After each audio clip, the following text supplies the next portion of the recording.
It's more Q&A on today's Straight Shot Marketing Podcast.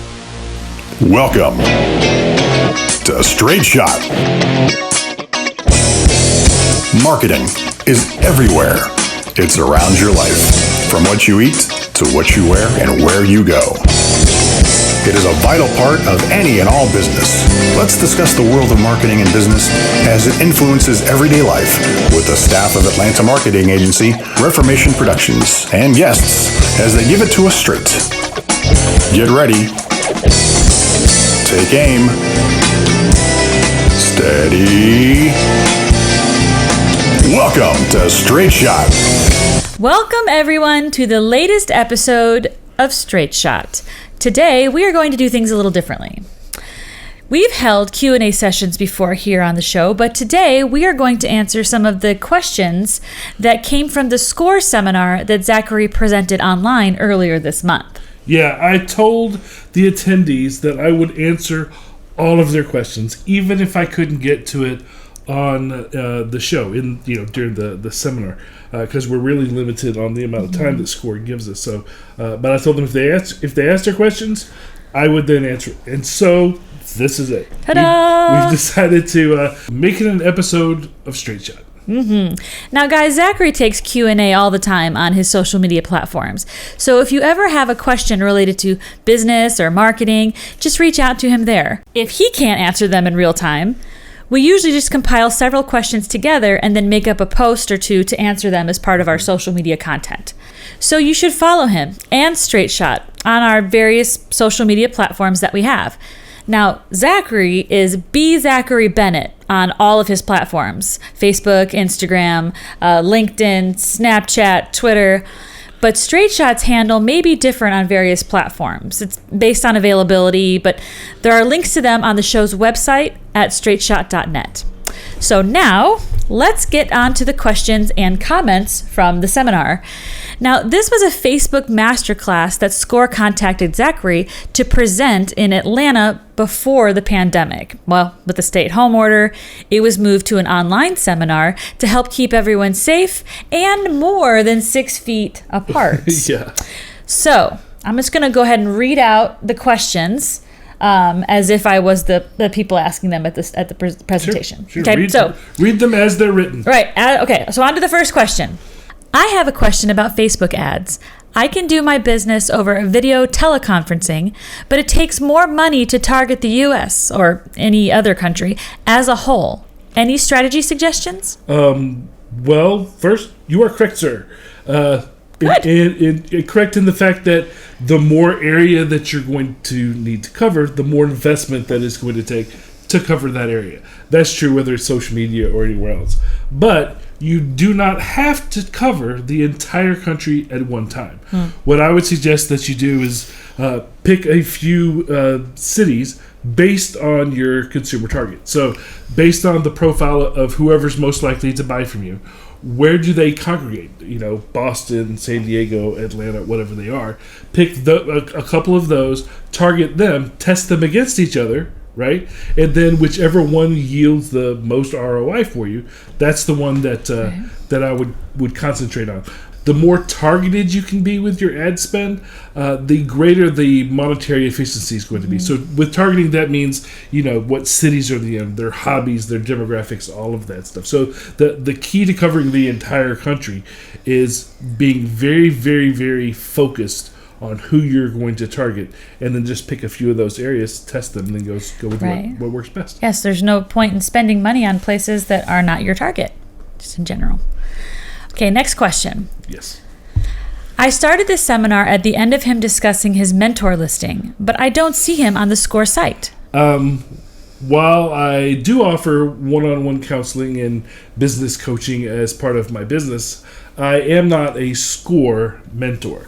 So SCORE stands for the Service Corps of Retired Executives, and I am not retired. Nope. So SCORE is part of the SBA, and they offer mentorships to business owners as a nonprofit service from retired volunteers. So the idea is that you're new getting into business, or you have a business and you want advice from people that have been there. So you were an experienced, business owner, and I want to, glean from what you learned through your last 30 years of being in business. So that person would sit under you, and you would have somebody one-on-one to talk to in a mentorship relationship. Now, what SCORE does when they bring me in to teach seminars as a subject matter expert that is still working in the marketplace. SCORE having a bunch of retired individuals, sometimes, as the market changes, they need people that are actually working in it, and they will bring us in as subject matter experts on whatever it is. So that's my role with SCORE. I'm just a person that they bring in to teach these classes and so forth, but I am not a technical SCORE mentor. So what you're saying is, it's the difference between been there, done that, and been there, not done yet. Been there doing that, yeah. Because he's still working. He's not done. He's not retired. It's not funny if you have to explain him. Okay, next question. Why are my LinkedIn posts not showing up in my LinkedIn feeds or my employees' LinkedIn feeds? This question comes because I talked a little bit about the landscape of social media. Because this is not a Facebook question. Matter of fact, we'll turn it into a Facebook question. Ooh. LinkedIn Not Facebook. is not Facebook. Nope. Not all social media is the same. LinkedIn's news feed is not chronological in nature the way that Facebook's is. Facebook's, generally speaking, your feed is populated in order of what it was posted. LinkedIn's does not do that. It's based on several factors that factor in with their own algorithm. The major component in that algorithm is going to be activity, not time of posting, but how active you are. The more active you are on LinkedIn, the more likely you're going to see that post. The more active your business is on LinkedIn, the more likely your post is going to be seen by other people. So you got to keep fresh content on your page, and you need to be interacting with the community in order to get the full value of LinkedIn feeds. If you're not seeing them, which it sounds like is the issue, that could be why you're not seeing your post. If because a lot of people, especially with Facebook, they'll post something, then they'll want to go make sure that it posted. LinkedIn doesn't work that way.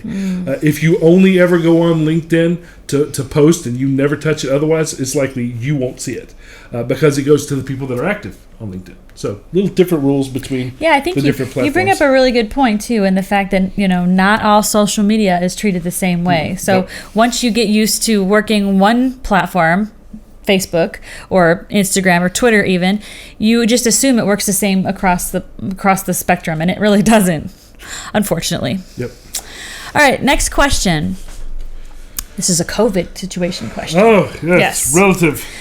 Do you think after the COVID-19 situation, will business marketing change due to the increase in social media usage? I think that the landscape of business on the whole is going to change. Not just business communications or marketing, but all of business. And here's why. People don't like change. But if they're forced to change, like they have been during this pandemic, it has a tendency to move the needle and create what we call a new normal. So I think that businesses that have been ignoring the digital realm will now stay involved since they didn't have a choice during the secure in place order. So there will be more offerings and more use of digital platforms for both communication and doing their business in general. Okay, now for this next thing, I've grouped some of these questions together as they started to kind of fill certain categories. Oh, we have buckets of questions. Yes. And the first one is something you actually answered during the seminar or the webinar, actually. And the question was, how do I find Facebook groups that are relative to my business? I actually went through that in the seminar, so I won't do that again. Right, but here is another one, another question having to do with Facebook groups. Okay. Why does marketing seem like a shark fest on social media Facebook groups? I like that. That's actually well said. Shark, You do have to look out for predators. That's wolves that are dressed up in consultants' clothing. But that's not just in social media. That's everywhere.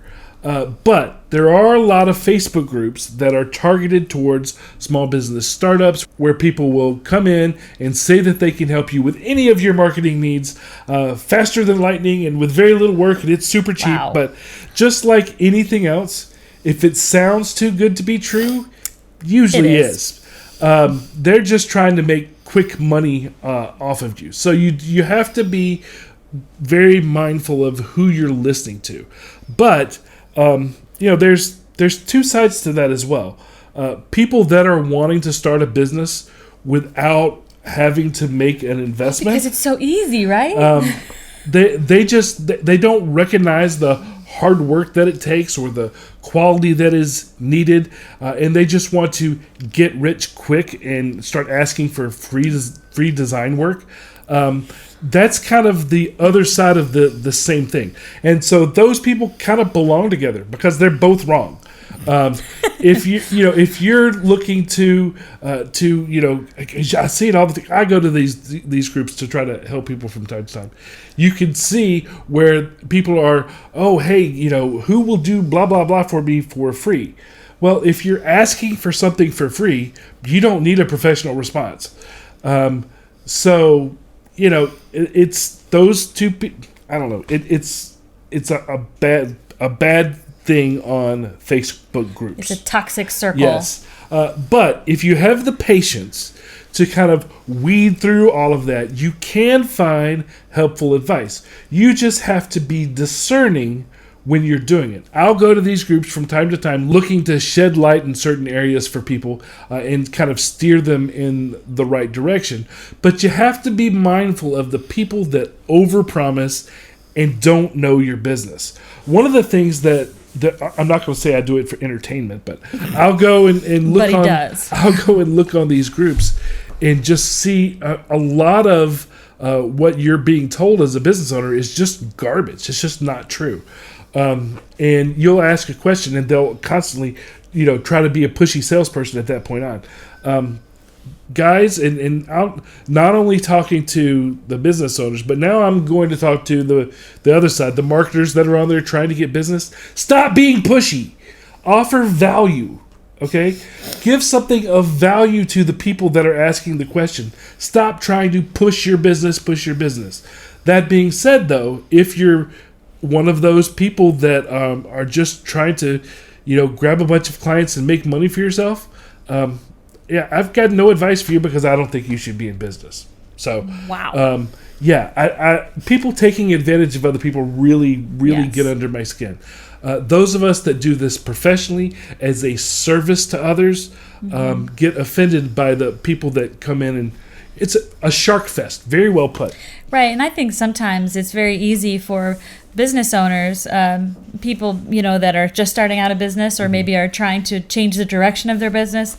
A lot of times they can be in these groups and come across as quite desperate. They are desperate for answers. They are desperate for solutions, something It's like that. chum in the water. And they are sitting ducks for these people to come along and say, well, you could be getting these clicks. Yep. You could be getting these, even though they don't even know what you do, because what you do is important and your business model is important. They'll promise you things using buzzwords that they know you don't understand but you've heard of before as a way to get you hooked and bring you in. You have to be smart. You have to be discerning. You have to kind of navigate and make sure that you partner with somebody that you can trust and that you know what they're doing and that they know what they're doing. So stay informed, think straight. Be careful out there. I'm not saying don't use Facebook groups because Facebook groups are great. Absolutely. But you have to be careful. You don't just go into a party somewhere and start taking whatever drinks they give you. You have to be careful. I feel like Facebook groups are a lot like the digital solution to networking groups. Yes. And in a networking group, if anybody has ever been in a networking group before, you don't just go and sell your face off. well, these networking groups are designed to do is like they have group activities and they have social hour and sometimes they have drinks and things like that for people to do to relax and to be social with each other, to help each other, to support each other. And I think Facebook groups done well, even business-centric ones, are the ones that are still focused on the social element of it. Because nowhere in your life, including virtually, do you want to go anywhere and just be attacked by people trying to sell you stuff. You just don't. And you don't want to be that guy either when you go to these groups. I tell you what I'll do. I will start a Facebook group that you can come to that Reformation will moderate and kick out any of those people that act like that. So I'll put on the screen, we'll put up the URL of where it is. And sorry for you people that are listening audio, I don't know what it is yet, so I can't tell you. But if you go to Straight Shot's Facebook page, you audio listeners, then we'll put a link on there too, so that we have a safe place where business owners can come, literally ask questions and get answers and get the proper sorts of responses without being attacked by salespeople. So, yes, and if anybody and does that, well, as an admin, we can kick them out. Absolutely. Okay, are we ready to move on to the next one? Next question. Sorry, okay. that one you were very impassioned about that one. Became a bit of a soapbox. I don't like people taking advantage. At some point, you got really reprimanded. I did. You did. You were all like, "Stop it! Sorry about that. Go to your room." I was like, I felt grounded in some of that. Okay, so here's another question that you actually answered during the seminar. Does the presenter recommend setting up a Facebook business page or a personal page for solopreneurs? Right. But a similar question came through as well. Okay. So here's this question. I have both a personal and a business page, but how do I keep them separate? I don't want my business page directly linked to my personal page. Well, here's the thing. They will be connected, whether you want them to be or not. Facebook rules, you have to have a personal profile in order to make a business profile, so that they will be connected. And Facebook doesn't understand why you would ever not want to be connected. Just like Google doesn't understand why you would ever have more than one email address. But you can lock down your personal page to where it isn't viewable by people that you don't choose to connect with. So they will be connected, but you can lock down your personal page to where other people can't get into it. It'll be there, but they can't see anything. The only other option for that is to create a pseudonym for a personal account. Now, you have to be careful doing this because Facebook has to be able to verify that you're an actual person, even if you're using a pseudonym. So you'll have to put in some work to be able to do that, create an email address for it, that sort of thing. But those are your only two options. And I understand kind of why you would want to do that. If you have a business that you are going into that may be a bit shady or not quite legal in the United States or in the state that you live in, you kind of want to create some separation from it. I get it. I don't think meth dealers have websites. But not meth. With marijuana is becoming legal in more places than not. And if you wanted to join the marijuana economy, it's a business you might want to get into. So you went to drugs. I went to adult toys. That you may not want to. They have or maybe you're writing a trashy romance novel under a pseudonym, and you don't want your it doesn't have to be personal friends to know that you would write such smut.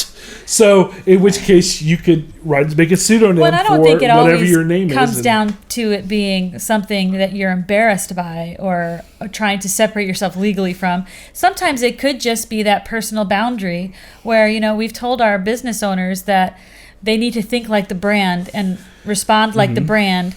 But that doesn't mean you as a person don't have political views, religious views. My advice so in that situation, lock down your personal page.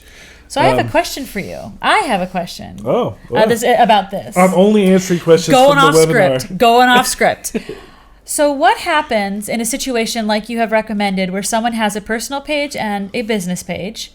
and they're doing, a good job as far as managing them separately. Mm-hmm. But to your point, they are linked, and somebody, for whatever reason, can track down that rabbit trail and find out who you are. Mm-hmm. Now, what happens if somebody who is a friend of your Facebook account, your business Facebook account, what if they also try to friend your personal account? My question is, how do you respectfully respond to that? I mean, how do you deny? I mean, should you be accepting these people? Should you be denying them? And if you do deny their friend request, how do you do that? Yeah, you respect is the key.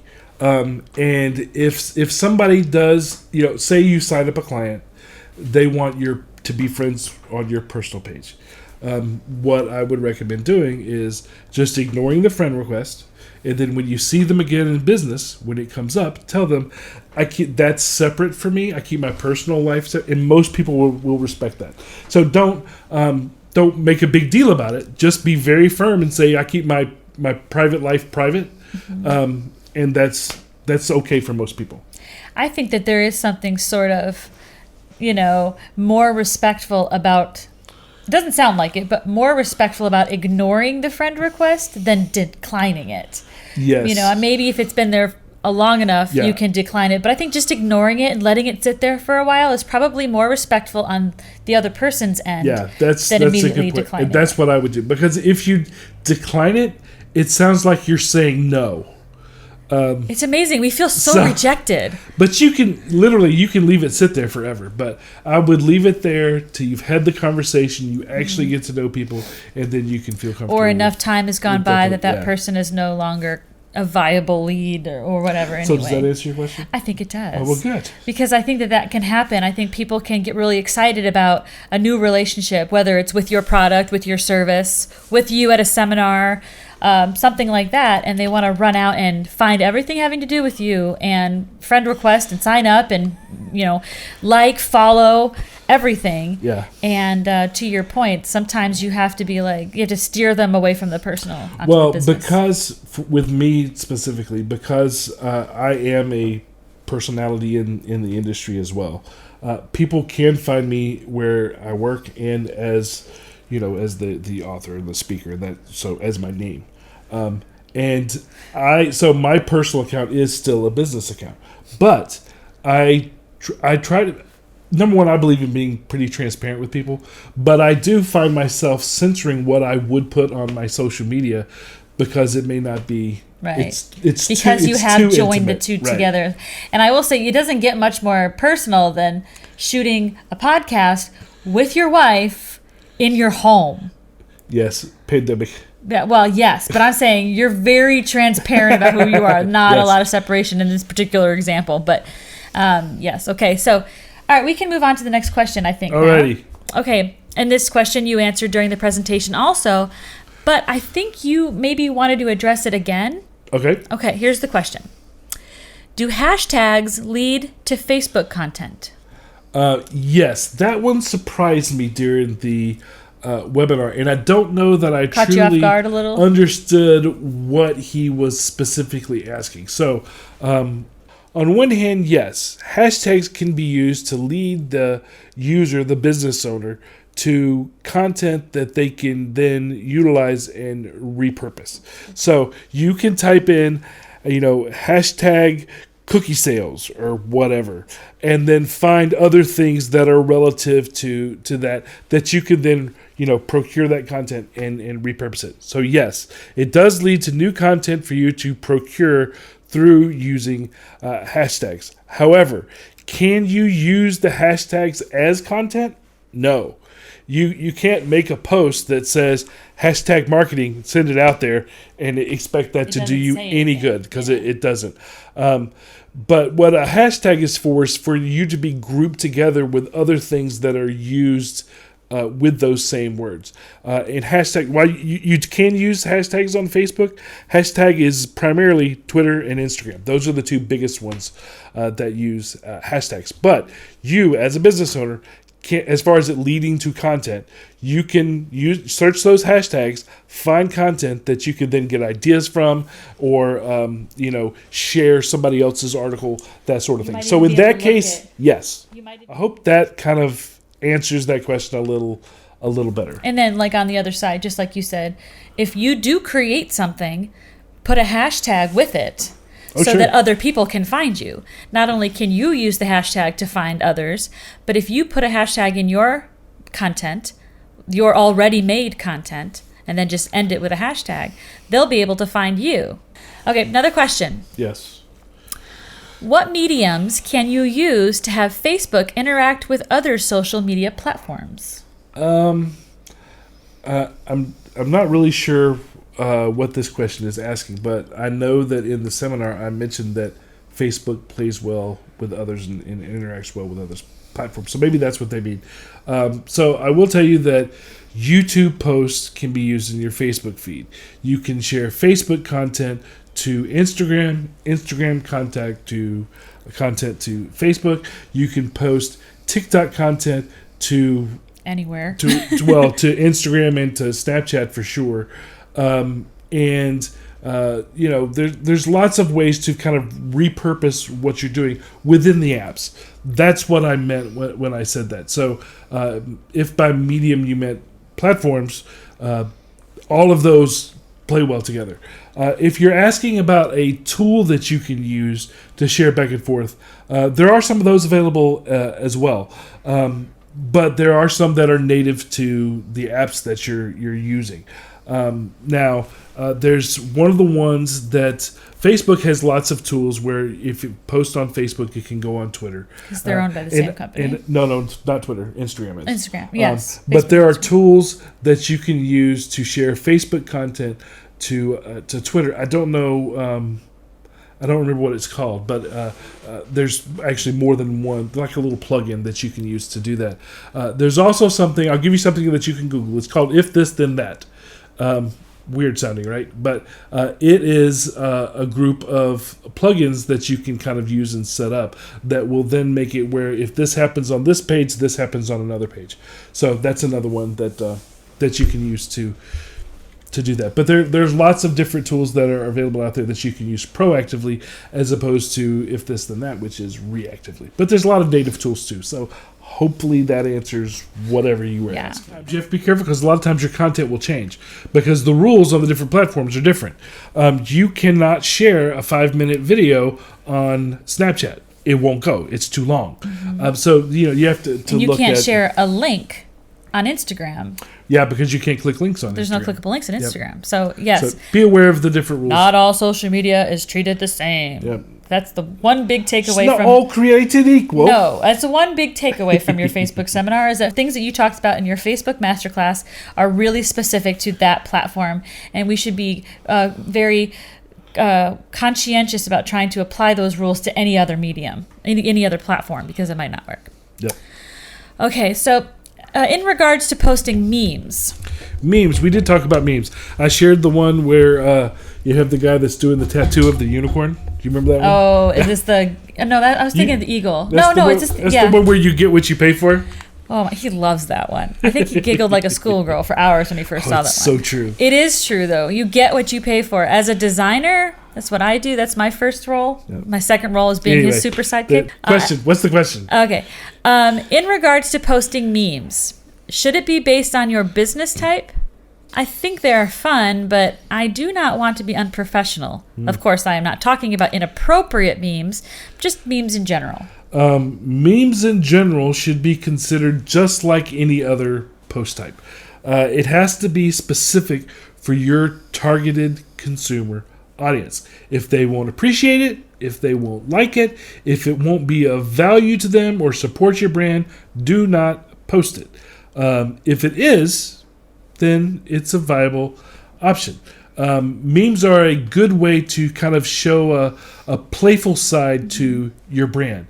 But if your brand doesn't have a playful side, then don't post it. So memes in general, should you be scared of? No, unless they don't fit with your target.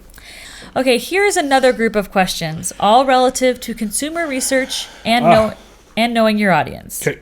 So I put them together. First one. How can you figure out who your audience is? That's a big one.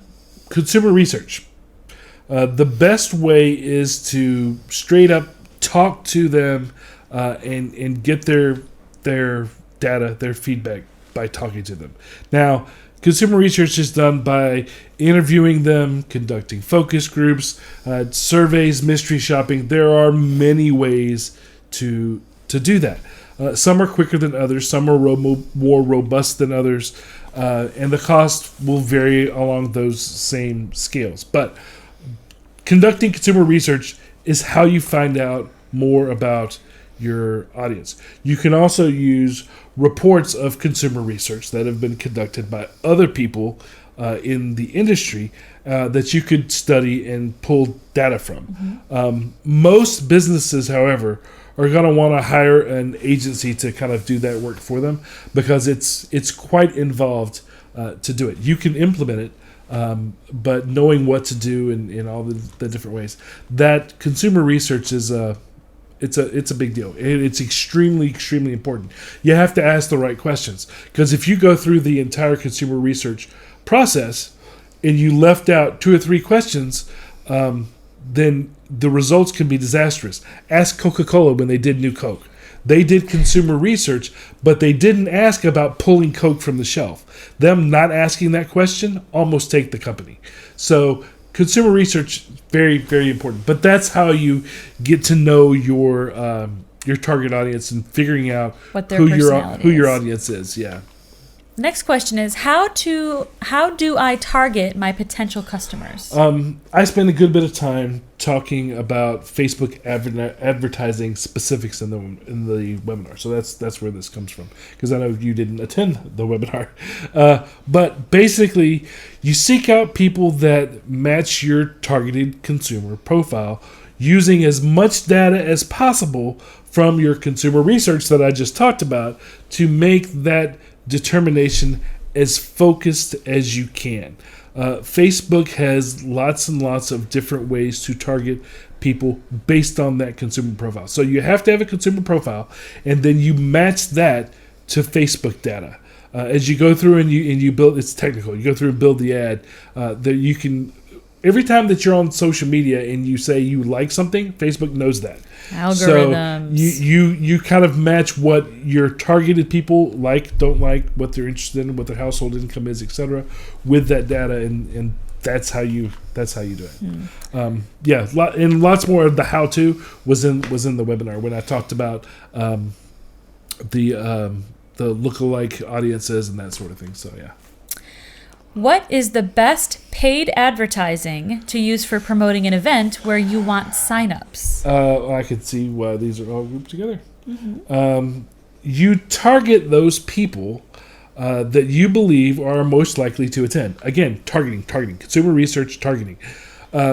So you then target those people that are most likely to attend with a creative, attractive ad that's going to showcase how you are different and why people should come to your event versus going somewhere else. And then you direct them to a landing page that they can use to sign up. So best paid advertising all has to do with it being focused and targeted, creative, and it's showcasing the right things and leading them to the right place to sign up. But after you do that, then you can use the retargeting that we talked about in the webinar if they don't sign up on their first visit. But best paid advertising to use has to do with how good that ad is.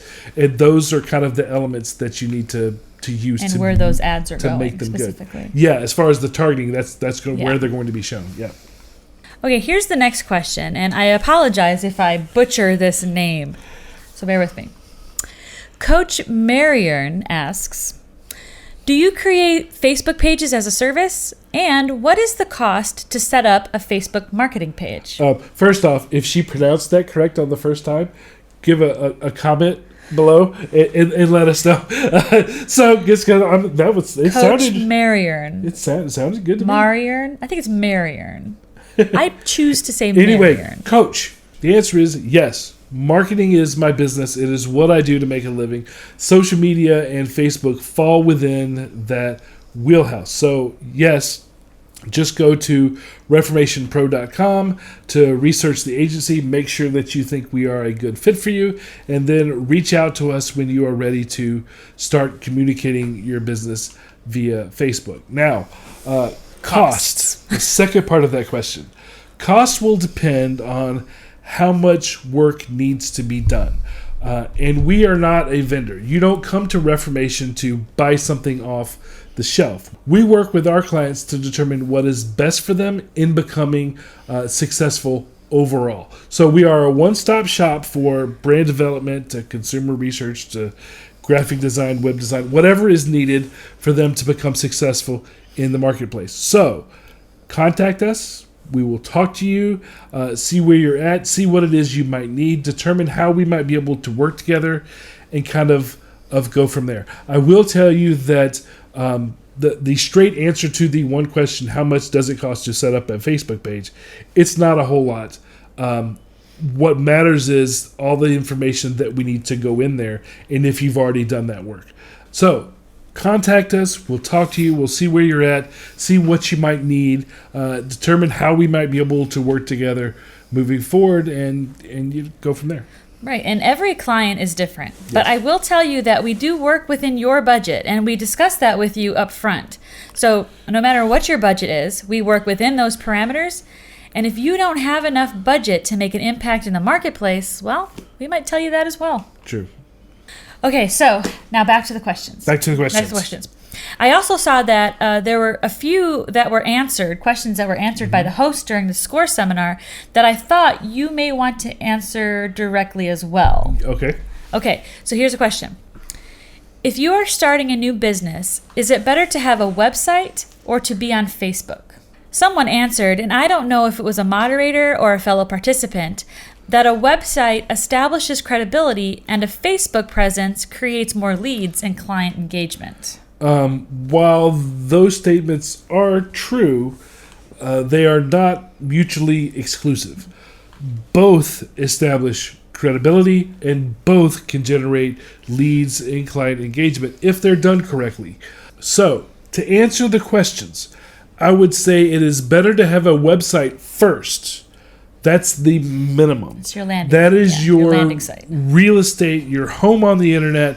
Then your Facebook page is used to interact with your customers in a more social, more casual manner. So your website is your professional face, and then your Facebook would then be your more casual side of you interacting with them. Don't you always say, or used to say, that, and I'm totally bastardizing this, and I apologize, because I'm sure it was something far more brilliant, but something about the your website is your home, and in that home you have your living room where you socialize, or your back porch, that's your social media. Yeah, because of the time constraints of the webinar, I didn't go through my whole house analogy. That's a shame, 'cause that's great.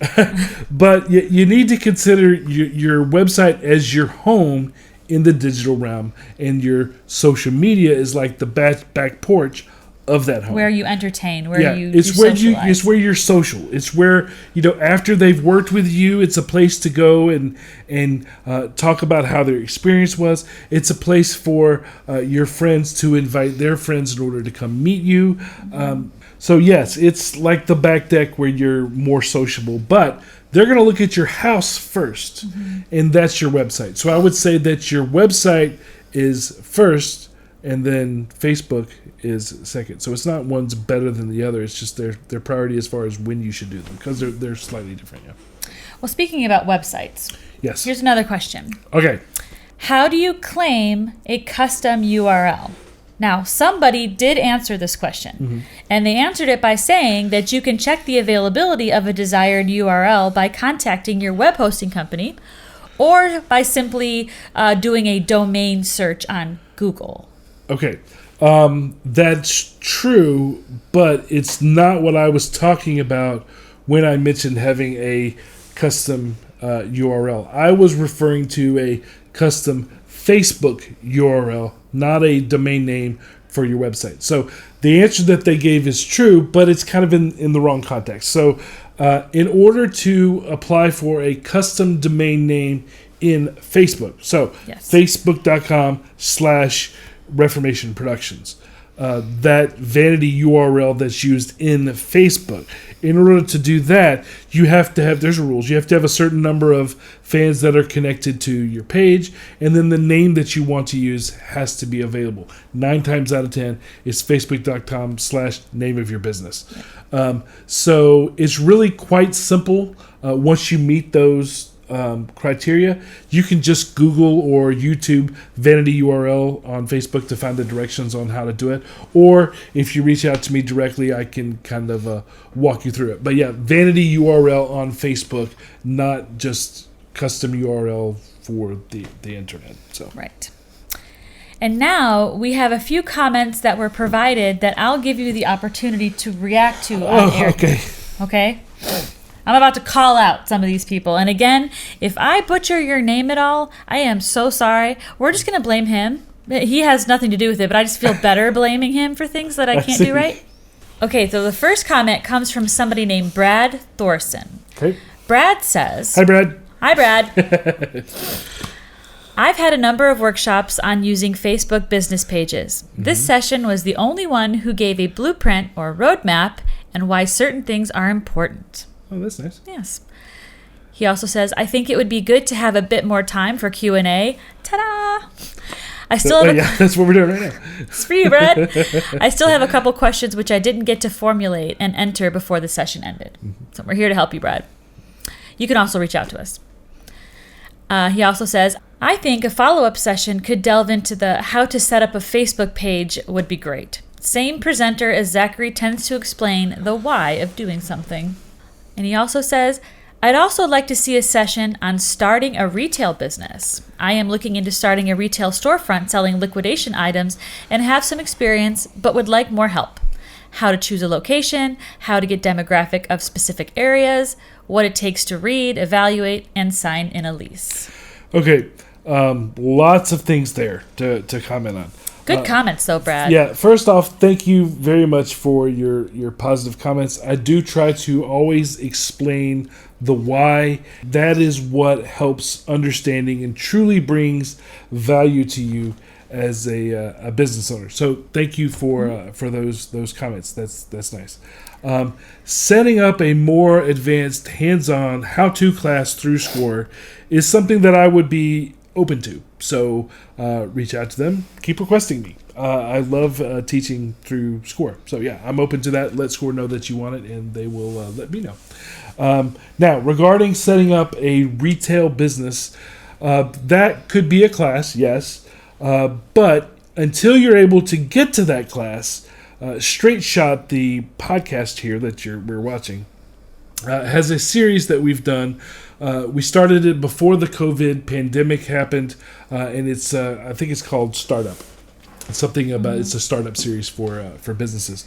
We had to take a break from it, and I hope to start it up again. You plan words at the end of the month, where we can get back into that series. But if you go check out the first episode in that series, which I believe was called Building the Foundation. Yes, it was the startup series. That's yeah, right. I hope it will bring some value to you as far as helping in that starting a retail business area. Now, in addition to that, a lot of what you are asking is something that I know the SBDC can help you with. The next episode in this series will include an interview with a consultant from the SBDC. So check that out as well. That'll be 2 weeks from the release of this one, because we already have that one shot. So we'll pick back up the startup series with that particular episode. So that's a good one too. Yeah, keep an eye out for that one. Yeah, that's a really good one too. The SBDC consultant that we meet with on air for that one gives a lot of really great information, especially on foundational stuff like you're asking. So how to start lots of detail about. Keep an eye out for it, Brad. About that. Okay, now moving on to Anna. Anna Stevens thinks she found most valuable the details about Facebook levels and how to access the features of Facebook Business. Good. She also says, The details on funnel marketing and the stages are very involved. To be effective, more understanding and development of these topics could be beneficial. Perhaps make that a separate class? She also says she'd like an additional workshop on web page development. Well, first off, I'm glad those details brought you value. That's good. Regarding the grittier detail that you are asking for, we can actually get that feedback a lot. And I'm definitely open to doing, just like Brad had said, a more advanced class. But from SCORE's perspective, they are looking to provide workshops that provide value to a large number of people with an overview that isn't bogged down in details that are specific to certain people or certain businesses.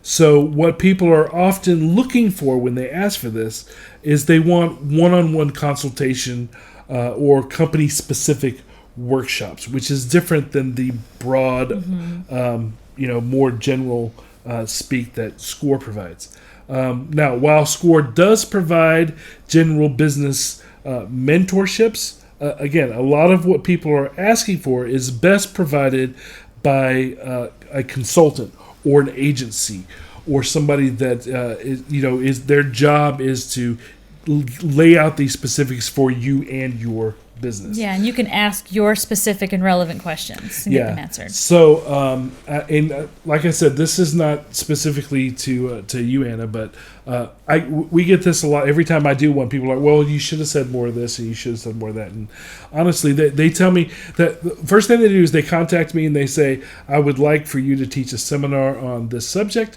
It needs to be an hour long. It needs to be 2 hours long. It needs to be 4 hours long, whatever it is. And I have to build to those parameters. And sometimes it doesn't, the nitty gritty detail doesn't fit within that. So, but hey, like I said, let SCORE know what you're looking for, and they can reach out to me. If enough people are requesting the same thing, sure, it might absolutely be a seminar. Yep. Okay, now Michelle Lewis. Michelle Lewis says she enjoyed learning about how to be engaging on Facebook. Good. She also said she'd like more explaining on how to use Content Calendar for posting to social media. And she'd like a workshop specifically on content calendars. I don't know that you're going to get a workshop on content calendars because that would be software. So the whoever provides the content calendar would then, I'm assuming you're talking about software. Those people would have to sponsor and come in. Just be like an infomercial about their service. It really would be. You're not going to get an unbiased thing on that. And the reason why you're not going to get a workshop on that is because they're really simple as far as what they do. It would not take up much time to answer questions about how to use a content calendar. In the end, all you're doing is, I'm going to put this contact out to this places, and then there's software that can help you to implement that. That's it. It's pretty basic. So if you're asking about what are the best content calendars that are out there, Google it. There's lots of different ones that are available that you can use. Again, that landscape changes all the time too. Deborah Price says she enjoyed learning the ins and outs of Facebook advertising specifically. Good. Yeah, we spent a large amount of time talking about the advertising side at the end. Gala Andrews says that the pictures helped explain the details well. She thinks SCORE should continue with this format. She said it was very appreciated. She'd like to see a workshop on how to do Instagram. That's a good idea. We had a Facebook masterclass. Having an Instagram masterclass makes perfect sense. And I would like to give a shout out to Gala for understanding that Facebook and Instagram are very different. They really are. And you'll know that as soon as you start trying to work within both of those. They, owned by the same company, operate very differently. Okay, our next commenter is Jake Heikkinen. Again, sorry, Jake, if I completely butchered your last name. You've got a lot of K's in there. Jake Heikkinen says that Zachary has a deep practical and real knowledge of marketing. Not only fancy words learned from some consultants. Very practical and went enough into details to learn something practical. Devil is in the details. Truth. He says this was one of the best classes he has participated in from SCORE, and he thanks you. Well, good. I'm glad. Thank you, Jake. I'm glad. Matter of fact, I recognize his name when you said it. That just came across my desk. I think he was talking to somebody on the chat. So you asked for something, and I will reach out to you about it directly myself. So thank you again for your words. I do try to be as practical as I can and provide as much detail and kind of wrap around again the why, just like Brad said. So yeah, good. Thank you. Great. And now Lisa Graham says it was a great workshop, very informative. Thank you. And now, are you ready for this? Some not so positive ones. Oh, sure. Can you take the good, the bad, and the just? I don't know if they're ugly, but they're bad. Okay. They're not bad. Nancy Kramer says that she left early. In my humble opinion, this was marketed incorrectly, she said. I thought I was attending a workshop on how to market on Facebook, not a lesson on the history of marketing. As I mentioned in the agenda when we started the seminar, I always start with an overview of how we got to where we are so that people can fully understand the why behind what I am about to discuss. So, Nancy, if only you had hung out a little bit longer, you were going to get to more probably of what you were looking for after the first couple of slides. So, sorry about that. Traci Braithwaite says they wanted more in-depth content and explanation of topic. Felt it was a sell of his company and book. Oh, well. This book? The other thing that I usually start with is my background and why I have any right to teach the class at all. And that usually includes a review of my background, who I am, and what I do. It's just a few minutes up front to establish credibility. Sorry if you felt sold to. That was not my intention. But I certainly wouldn't want to sit for a class from someone that didn't have the experience and the credibility to be standing up there telling me something. Maybe that's just me. I like to be upfront and establish trust of why I have any sort of authority for teaching the class. So I always, whenever you watch me, I'll always start with letting you know a little bit about me, and then I will ask for a little bit about you. So it's just how I start my show. Yeah, I think there's a transparency thing there as well, where you just want to be upfront with, hey, I have a dog in the fight. I have a marketing company. So not only does it establish your credibility, but it's just like putting the cards all on the table. Just so y'all know, this is actually what I do. I am here to help you, but I'm also just here to talk to you in general. So I think in true transparency, we're just all trying to make sure that you guys don't feel like, bait and switch type of situation. We didn't have to include those comments today. Oh, hey, I don't mind. Transparency is important. Everything I do is for a reason, but not everyone is going to agree with me. I know that. If enough of my audience tells me something that I provide has no value or comes across as unintended, I can change it. But at the same time, I know that I may not be for everyone. So, again, like you said, just trying to be upfront and transparent about who I am and why I'm there. And, Well, Teresa Berger says it was great. Oh, well, nice. Lots of info, but it was given very fast. Would like to go down into settings a bit more, a deeper dive in the pages. Another vote for an advanced class. So, sure. We want more seminars. Yeah. It is a lot of information. It really is. And I try to fit as much as I can within the time frame that I have allotted. But, hey, advanced class. Talk to them. Let me know. Alian Brown says the outline breakout was very helpful in knowing what the focus would be. Good. April Brass says that it was great information about a very important marketing tool and social media tool. She is now convinced that she has to use social media and know more about how to use it now. Great. Absolutely great. Carolyn Ramsey says it was all great. Can the videos be made available to go back and review, she asks. Somebody did ask this during the seminar, and SCORE told them no. They do record it, but they do not provide for their webinars. They do not provide videos. Copies. Whenever I do this live, which I wasn't able to do this time because of the pandemic, I personally record it and then I make those available. So I provided a resource guide which has detail of what I was talking about, but SCORE said no, the video will not be made available. I do know the answer to that one. Sorry. Do we know? I don't even have the video of the webinar. Sean Kelly says they found value in hearing about Facebook algorithms. Yes. They too would like more actionable instructions on how to select target audiences or place an ad. Yep. Everybody wants more deep dive. Again, advanced class, baby. Yeah. Or consider mentorship, one-on-one counseling, one-on-one well, I don't know that consulting. One-on-one consulting maybe. I don't know that SCORE mentoring, because Facebook is new. So somebody that's retired is probably not going to be able to walk you through the detail that you're looking for. But a one-on-one counsel or coach might be able to.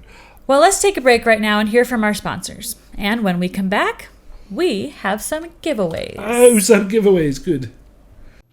This episode is brought to you by Tresta. Tresta is a business phone app for your iPhone or Android that allows you to activate a business phone number instantly and make and receive unlimited calls and texts right from the smartphone you're already using. Whether you're a freelancer or a founder, growing your business is all about communication and networking. You've got to be available. And chances are you've been giving your personal phone number out to clients so you can stay connected on the go. Tresta's virtual phone system allows you to separate your personal and business phone numbers and get work done anywhere, anytime. Tresta also comes equipped with powerful call management features like auto attendance, call recording, and user groups. It's easy to configure so you can set everything up yourself, all online, and customize your call flows based on your business needs. Tresta is the best phone app for small businesses and entrepreneurs, whether you just need a business phone number or if your team is ready for a complete business phone system. It's just $15 per month, and it comes with a 30-day free trial so you can see if Tresta's virtual phone system is right for you. Communicate smarter and more efficiently with Tresta. Start now at tresta.com/straightshot. That's TRESTA.com/straightshot. All one word. Straight Shot is brought to you by Reformation Productions, a full-service marketing agency in Atlanta, Georgia, helping companies promote and communicate their business in the most efficient and effective ways possible through straight-line marketing. Find out more by visiting reformationpro.com or call 678-825-8086. Reformation Productions. Think in straight lines.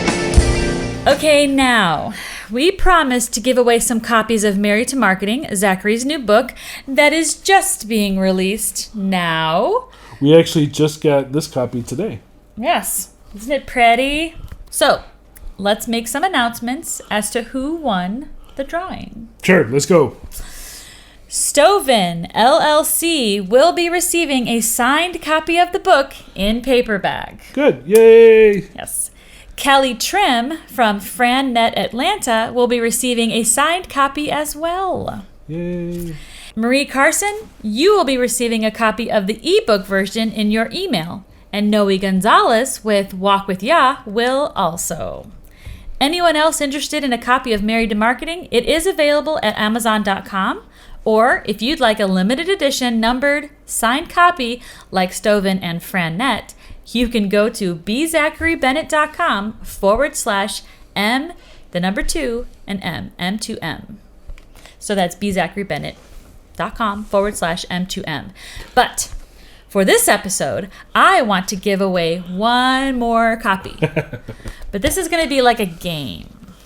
So I need you guys to go to Straight Shot's Facebook page, find the Married to Marketing post on our wall. Oh, it's like a hunt, like a scavenger hunt. And then share it with the hashtag, speaking of hashtags, share it with the hashtag, I'm in love with my business. So hashtag, I'm in love with my business. We'll select a winner, contact you on Facebook, and send you a book. Matter of fact, If we get enough people sharing the post, I'll also send you a Straight Shot mug. Oh, you're being Santa Claus. What? I know. I'm feeling a little, pandemic happy at the moment. Pandemic friendly. Now, Zachary, I know today wasn't a case study or a typical topical lesson, but do you have a straight shot for today's episode? First off, I'm glad that the webinar brought you value. That pleases me. That's good. To get more tips and valuable information, you can follow me on social media. You can subscribe to Straight Shot here. You can like us, Straight Shot, on social media so that the platforms want to keep us around. A lot of people don't realize just how much that like and that subscribe make a difference on the platform side of things. You like us. You really like us. So please do that if you want more content. If you would like more classes, tell SCORE or your local chamber or your networking group or any association that you are in that you would like to have me speak at their event. Then have them go to bzacharybennett.com to reach out to me, and we'll make it happen. I love getting in front of you guys. I really do. Mm-hmm. Now, as far as the content from the seminar, I'm glad that you guys see value in social media and Facebook. Do it. Do it. But do it right. Mm-hmm. So keep working with SCORE. It's a great organization. I do plan on interviewing somebody from SCORE in an upcoming episode of Straight Shot. The pandemic kind of put that on hold for a minute, but it is in the plans to do that. And like I mentioned before, we do have an interview with someone from their brother organization, the SBDC, that will be airing in our next episode. Yep, 2 weeks from... Yes, 2 weeks from today. So Be sure to keep an eye out for that, or subscribe, and that way you'll be notified of it, because the SBDC is another really great organization. Yes. Okay, guys, so there it is. We love you. Stay safe. Stay healthy. Keep working towards success. And we will see you on the flip side. Bye. See ya. Thank you for listening. If you found this podcast informative, we hope you'll pass along our web address, straightshot.net, to your friends, colleagues, and business associates. And please leave us a positive review on our Facebook page at facebook.com/straightshot.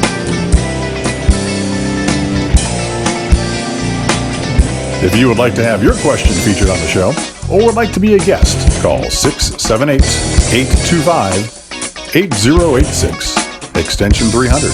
Or you can email us at info@straightshot.net. Be sure to download the Straight Shot podcast app on your smartphone to hear previous and new shows.